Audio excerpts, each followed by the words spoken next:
My dad raised his glass at my wedding and said loud enough for everyone to hear, "You're making a mistake marrying a poor man." The music cut mid-note. I could hear my own pulse louder than the applause that never came. Guests shifted in their seats, pretending to smile. My husband's hand trembled, but he didn't let go. I stood there, the daughter who'd just been downed in a white dress. Everyone thought that was the most humiliating day of my life. They were wrong because my father didn't stop. There he kept talking about money, about marriage, and minutes later he would wish he'd never said a single word. I grew up in a house where silence was louder than love. Dad's shoes clicking across the hardwood floor meant the day was over. Mom's perfume lavender and something sharp floated in the air long after she passed by, pretending not to hear him raise his voice. On the surface, we were the perfect suburban family. Dad owned a small accounting firm. Mom volunteered at church. My little sister Emily had a laugh that could make the neighbors smile. And then there was me. Sophia, the daughter who colored outside the lines. Dad wanted me to marry up. He used to say it like a prayer he repeated before dinner. Love is nice, but stability keeps you fed. I'd nod, pretending to agree while sketching designs for houses I'd never live in. I was an interior designer back then, freelancing for small clients who paid late but thanked me with coffee. To Dad, that meant failure wrapped in polite words. Before I continue the story, please subscribe to the channel and tell me first, where did you hear this from? Write it in the comments, because what happens next, most people won't believe. The first time I introduced him to Ethan, I knew he'd already decided. Ethan shook his hand, smiled, and said, "Nice to meet you, sir." Dad's eyes flicked to Ethan's shoes-worn leather and his smile froze. Later that night, Mom called me. "He's just worried, honey," she said softly, as if her voice could pad the sharp edges of his judgment. Ethan wasn't rich. He worked as a junior software engineer, saving every cent for a future he believed in. But he was kind, and kind was a currency my family had long stopped trading in. He'd bring me takeout when I worked late notes on my laptop. "You're the most creative person I know." We built a life out of second-hand furniture and first-rate love, but every family dinner turned into a quiet battlefield. Dad would ask, "So, when's he planning to get a real job?" Or, "You sure you want to raise kids in a rented apartment?" Ethan would squeeze my knee under the table, his silent way of saying, "Don't let him win." The night before the wedding, Dad offered me an envelope. Inside were 2 checks, one for me, one for Emily. "In case you change your mind," he said. I stared at him, at the man who measured love in dollars. "You can keep it," I said quietly. "I already made my choice." He sighed like he was watching a car crash he couldn't stop, and maybe that's why when he stood at my wedding glass, raised his pride, couldn't keep quiet. After the wedding, silence that lasted months. No calls, no texts, just the echo of my father's voice replaying in my head. Ethan and I moved into a small apartment above a bakery. Every morning, the smell of fresh bread drifted through our windows, softening the sting of everything we'd lost. We learned to live simply, hand-me-down cooch-chipped plates, a plant that refused to die. It wasn't glamorous, but it was ours. When Emily finally visited, she stood in the doorway and whispered, "Dad said you'd come running back." I laughed, though it came out bitter. "Then don't tell him I'm running forward instead." She stayed for dinner, glancing at our modest kitchen, the flickering light bulb, the paint that needed another coat. "You guys seem happy," she said, surprised. Ethan grinned. "We are. Happiness doesn't need granite countertops," but I could tell she was carrying something she didn't know how to say. Weeks later, it came out in a late-night call. "Sophia," her voice cracked. "Dad told me not to tell you, but they're struggling. The firm's losing clients. He's thinking of selling the house." I went quiet. I didn't feel satisfaction, just a strange ache where anger used to live. Then came the wedding anniversary dinner. Mom called, said Dad wanted to make peace. I agreed, mostly for Emily's sake. We met at a fancy restaurant, the kind Dad used to brag about.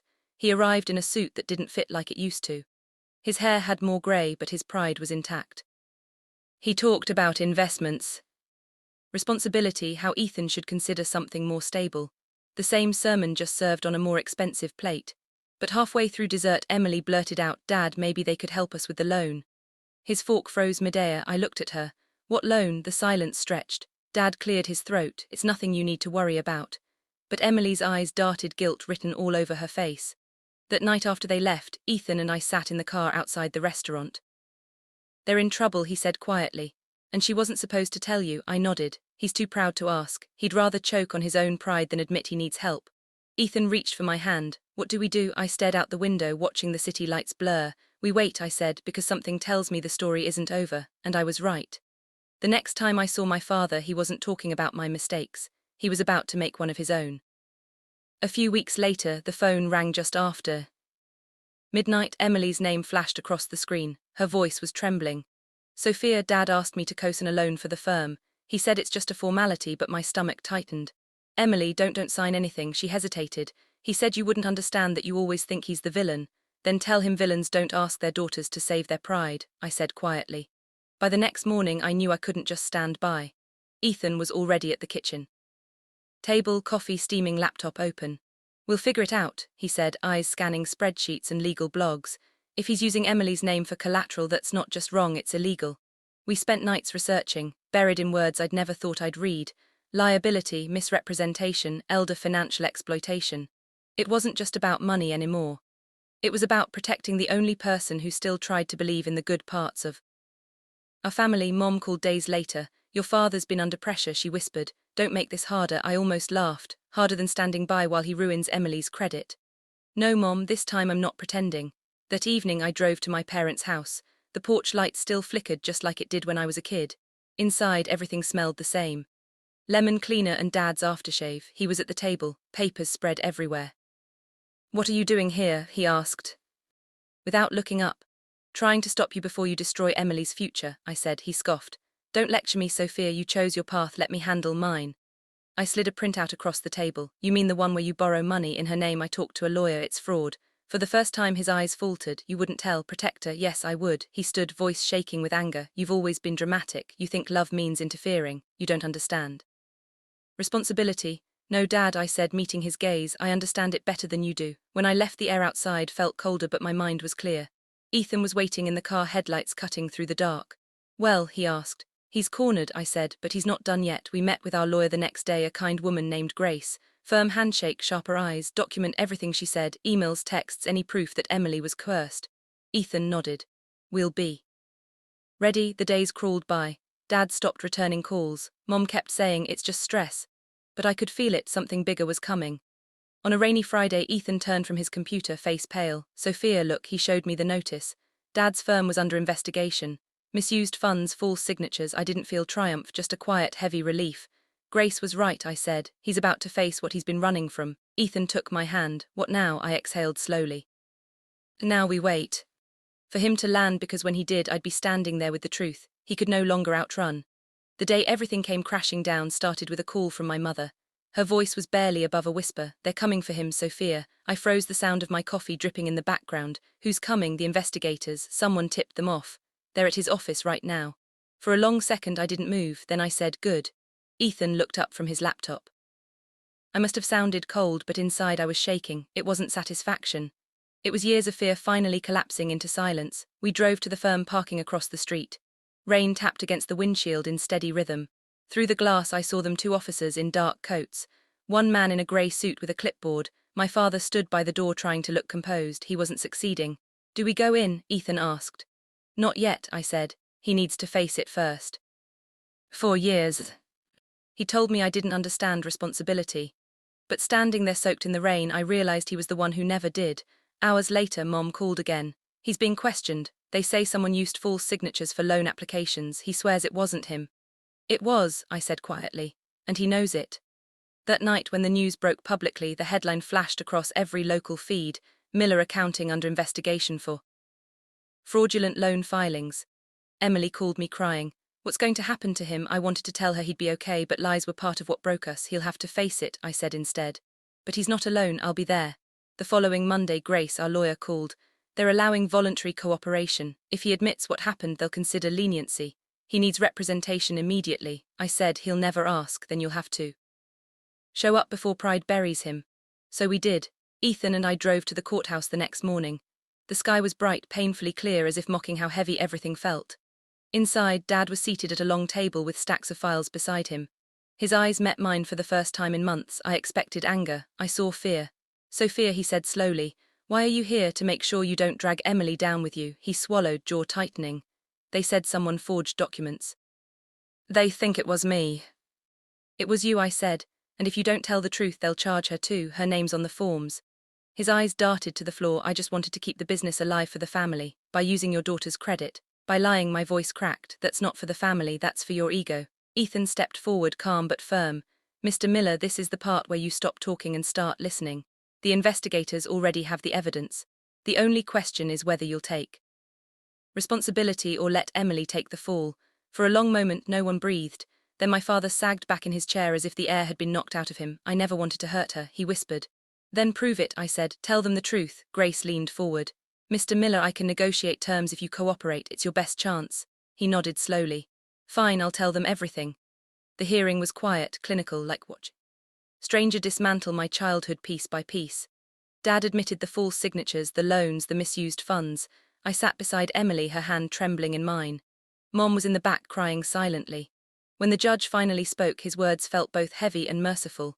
Mr. Miller, you violated trust not only of your clients but of your own family. However, your cooperation is noted.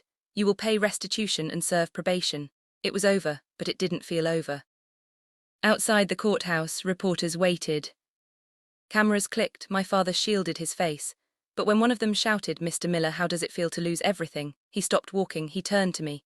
His eyes were glassy, his voice low. You must be happy now. I shook my head. No, Dad, I'm just relieved you finally told the truth. He looked at me for a long time as if searching for the daughter he used to control. And then, to my surprise, he whispered, I'm sorry, not loud enough for the cameras, just for me. Weeks passed, the noise faded. Emily's name was cleared and she went back to school. Mom called more often, her tone softer, almost tentative. Your father's been quiet, she said one night. He's selling what's left of the firm. I didn't say anything, some endings don't need commentary. Then one afternoon there was a knock at our apartment door. When I opened it, my father stood there holding a small wooden box. His suit was gone. He wore jeans and an old sweater. The kind he used to wear on weekends before life turned into numbers and deals. I wanted you to have this, he said. Inside the box was his old pocket watch, the one he'd never let me touch as a kid. It was my father's, he said. He gave it to me when I opened the firm. I traced the engraved initials with my thumb. Why are you giving it to me? Because you were right, he said. You built something honest. I tore mine apart. For the first time in my life, I saw tears in his eyes, not the kind that begged for forgiveness, but the kind that meant he finally understood the cost of his pride. He turned to leave, but I stopped him. Dad, he looked back, waiting. You said I made a mistake marrying Ethan. He sighed. I remember. I smiled faintly. Turns out he saved this family more than you ever did. He nodded, shoulders heavy, and walked away.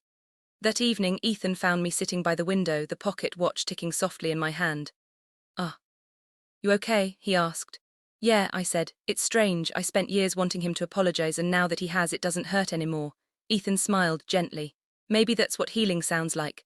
The watch clicked again, steady, rhythmic, alive. I realized it wasn't just a reminder of time lost, but time reclaimed, because for the first time in years I didn't feel small or invisible. I felt free. A few months later, life felt different. Quieter. Lighter, the kind of quiet that doesn't suffocate, it heals. Emily moved into a new apartment near campus. She still called every Sunday, usually laughing about how she was learning to cook something that didn't come from a box. Mom visited once a week, sometimes with cookies, sometimes just to sit and talk. For the first time in years, her eyes didn't look like she was hiding someone else's pain. Dad kept his distance.